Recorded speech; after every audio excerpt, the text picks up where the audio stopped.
এবার যুক্তরাষ্ট্রের প্রেসিডেন্ট পদে দাঁড়াবেন রেসলার তারকা দ্য রক।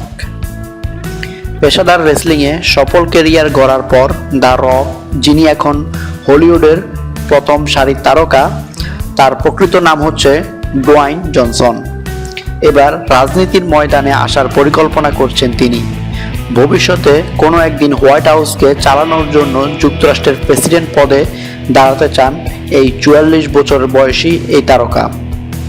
গত সপ্তাহে অনুষ্ঠিত আমেরিকার প্রেসিডেন্ট নির্বাচন নিয়ে উচ্ছ্বাস প্রকাশ করেন রক।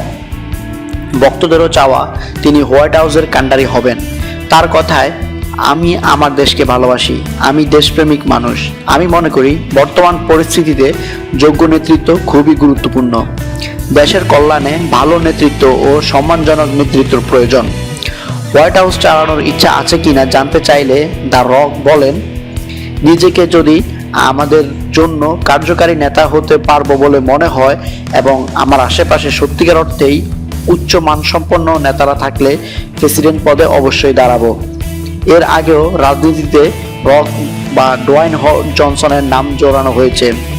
চলতি বছরের শুরুর দিকে ওয়াশিংটন পোস্টের এক সাংবাদিক তার মধ্যে রাজনৈতিক ক্যারিয়ার গড়ার গুণাবলী আছে বলে উল্লেখ করায় ইনস্টাগ্রামে তাকে ধন্যবাদ দেন তিনি।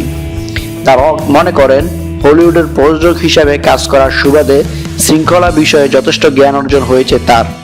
এই অভিজ্ঞতা রাজনীতিতে কাজে লাগাতে পারবেন বলে আশাবাদী তিনি। মানুষের ইতিবাচক উদ্বুদ্ধ করে এগিয়ে নেওয়ার ক্ষেত্রেই সত্যিই বলার মতো সাফল্য পেয়েছি। আমি নিজেও একইভাবে চলি, যা বলি তা করে দেখাই। এটাই গুরুত্বপূর্ণ গুণ বলে মনে হয় আমার কাছে, জানিয়েছেন রক। রেসলার রিং হতে এর আগে আরও একজন রাজনীতিতে এসেছে। তিনি হলেন জেসি দ্য বডি ভেঞ্চুরা। তিনি মিনেসোটার গভর্নর হিসেবে দায়িত্ব পালন করছেন। তাই এই স্বপ্ন নিয়ে রক তার ভবিষ্যৎ আকাঙ্ক্ষার কথা গণমাধ্যমে প্রকাশ করেছেন। Video update journalist, news desk.